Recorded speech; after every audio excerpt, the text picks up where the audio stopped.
الحمد لله و الصلاة و السلام علی رسول الله، اما بعد. در این نوبت میخواهم برای شما یکی از قصه های عبرت آموز قرآنی را بیان نمایم که برای ما و شما سراسر همه پند و عبرت است. قصه گاو بنی اسرائیل که حتی درازترین سوره قرآن کریم البقره نام نهاد شده است که معنایش گاو است و مراد از آن گاو بنی اسرائیل است که قصه آن در همین سوره بیان شده است. این قصه را تا آخر خوب گوش اندازید و از آن پند بگیرید.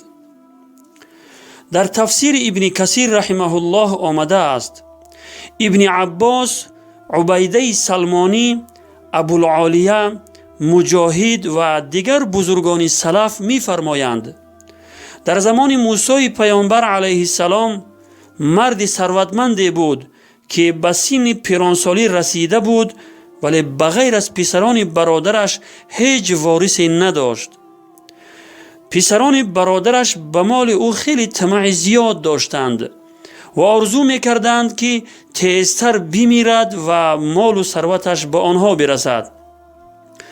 بالاخره یکی از آنها سوی قصد به جان عمویش کرده شبانگاه او را به قتل میرساند و جسدش را برده در یک محله دیگر میپرتاید. وقتی صبح می شود در بین مردم فتنه بزرگ برپا می شود و حتی قریب کارشان به قتل و خونریزی می رسد. برادرزادگان کشته شده اهل آن محله را به قتل عمویشان گمانبر می دانستند و از آنها خونبه های عمویشان را طلب می کردند، اما آنها این کار می کردند. بالاخره بزرگان قوم گفتند: چرا جنگ و نزاع می کنید در حالی که در بین ما موسی پیامبر وجود دارد؟ پس بروید از او بپرسید. وقتی آنها به نزد موسی پیامبر علیه السلام رفتند و از او درخواست کردند که قاتل را معلوم کند، موسی پیامبر علیه السلام از خداوند خواست و خداوند به آنها حکم کرد که گاو را ذبح کنند. از اول قصه تا اینجا روایات با کم اختلاف نقل شده است، اما حاصل این قصه را خداوند چنین بیان می کند: استعیذ بالله: و اذ قال موسی لقومه ان الله یأمرکم ان تذبحوا بقره قالوا اتتخذنا هزوا قال اعوذ بالله ان اکون من الجاهلین. و بیاد آورید زمانی را که موسی به قوم خود گفت: خداوند به شما دستور می دهد که گاو را ذبح کنید. گفتند: آیا ما را مسخره می کنی؟ موسی گفت: به خدا پناه می برم از این که از نادانان باشم.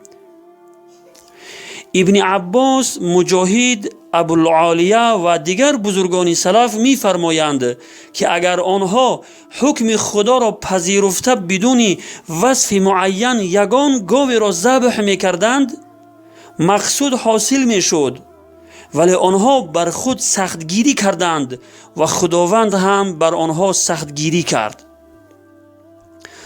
قالوا ادع لنا ربك يبين لنا ما هي قال انه يقول انها بقرة لا فارض ولا بكر عوان بين ذلك فافعلوا ما تؤمرون. گفتند: از خدای خود بخواه که برای ما روشن کند که آن چگونه گاوی است. موسی گفت: خداوند می فرماید آن گاوی است که نه پیر و نه جوان بلکه میان سال بین این دو باشد. پس آنچه به شما دستور داده شده است انجام دهید.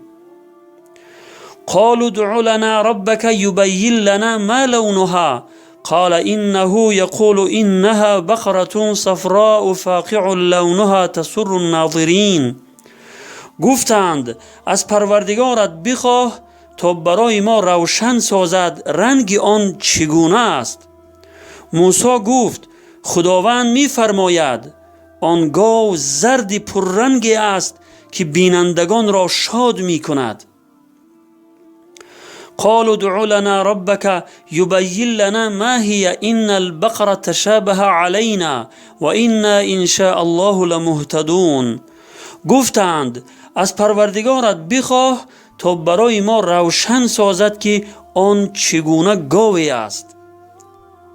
براستی این گاو بر ما مشتبه شده و اگر خدا بخواهد ما هدایت خواهیم شد.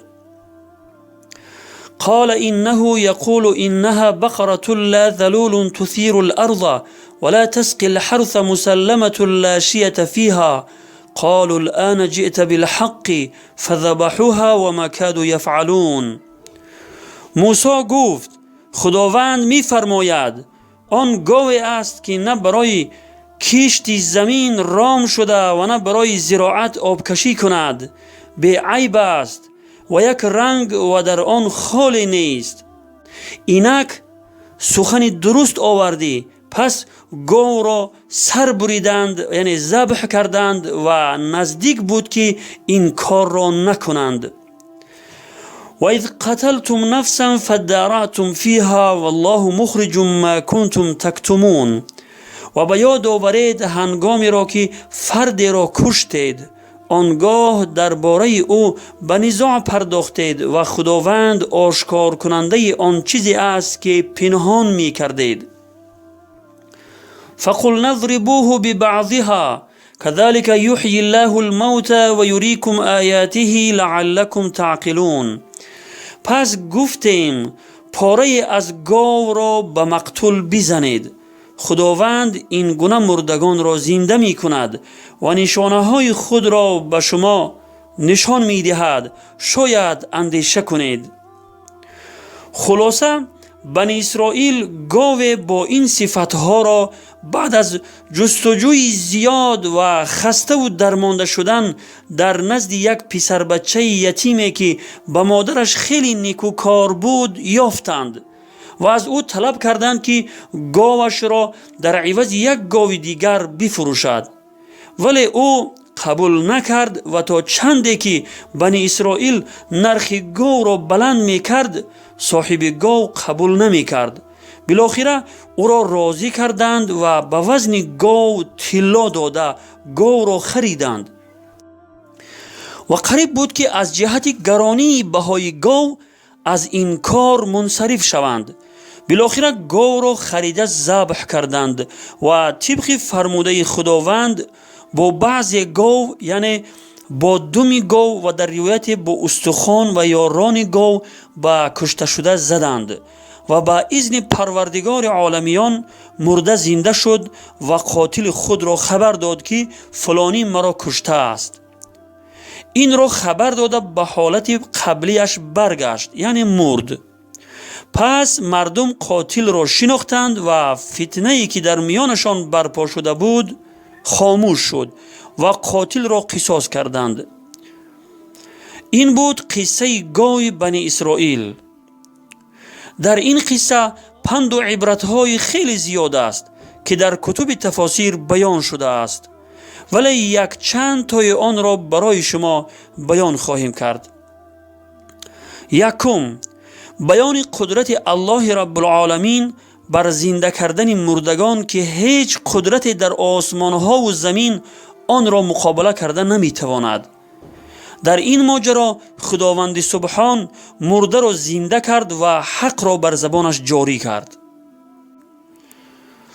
دوم، پیامبران از خطا و گناه و دیگر صفتهای ذمیمه معصوم و محفوظ هستند. یعنی این چیزها، یعنی خطا و گناه، حتی کمترین گناه صغیره و دیگر صفتهای ذمیمه و بد اخلاقی از پیامبران صادر نمی شود و آنها از تمام اینها مبرا و پاک هستند. سوم، سوال کردن درباره چیزهایی که هیچ فایده ای ندارد خیری در آن وجود ندارد، بلکه گاهن نتیجه و پیامدهای خیلی بدی را به بار می آورد. چهارم، خداوند ظلم و ستم کسی را هرگز به جزا نمی ماند. برادران و خواهران عزیز، این بود قصه گاو بنی اسرائیل. والسلام علیکم و رحمت الله و برکاته. بر بگرد ای طالب حق سوی راه مصطفی، سوی قرآن و کتاب و سوی احکام خدا. بر حذر باش ای جوان از فتنه های دشمنان، نیست بهتر از سلاح علم و دانش در جهان.